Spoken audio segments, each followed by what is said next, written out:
Shri Abdul Khaleeq ji. Ji.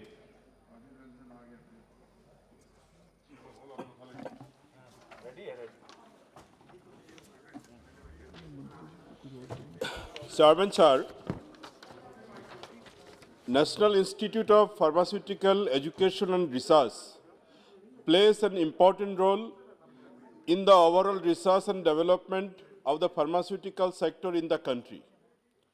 As an institute of national importance, it plays an important role in the human resource development for the ever-growing Indian pharmaceutical industry, which has been in the forefront of India's science-based industries with wide-ranging capabilities in this important field of drug manufacture.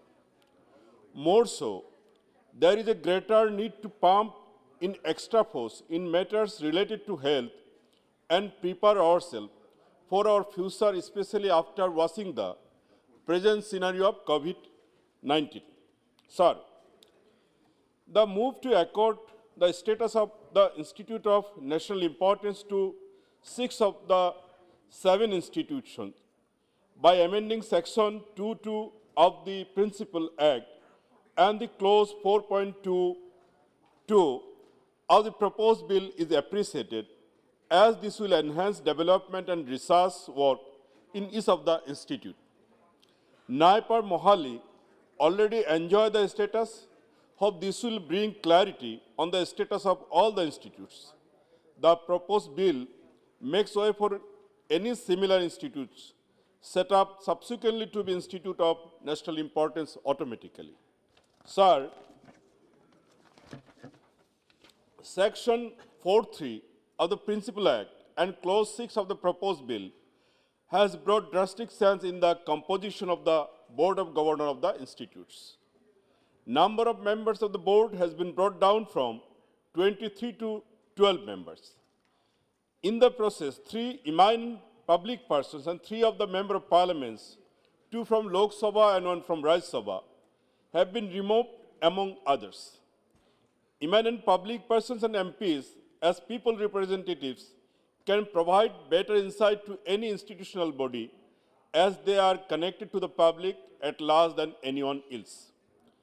MPs also act as representative of the parliament and may arise any important issues that need immediate government intervention.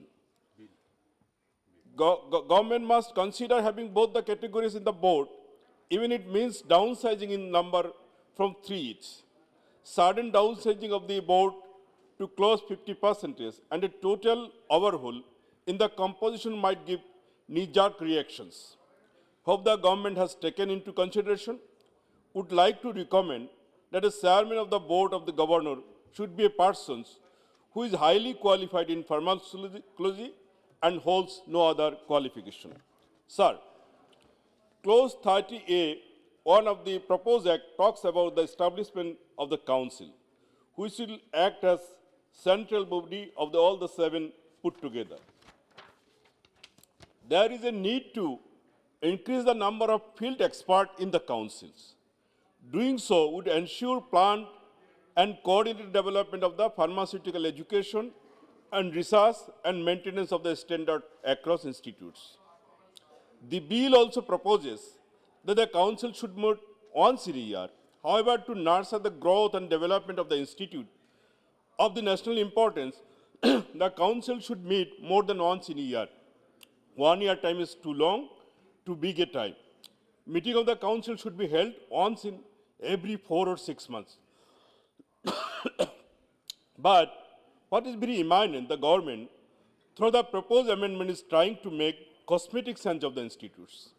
However, there is not much of an effort to create more opportunities for work in pharmaceutical research. In a country like ours, with a huge population and not so good healthcare facilities available to its citizens, there is huge need for research and development in health-related sector. And to bridge the gap, there is a need to establish more such institutions throughout the country. The present government, during its first term, had announced establishment of new NIPAR in Maharashtra, Rajasthan, and Chhattisgarh.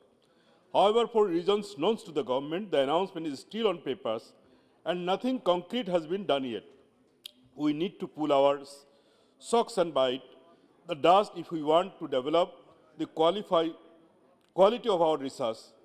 Sitting on announcement looking for opportunities, time will do no good for the country. Thank you, sir.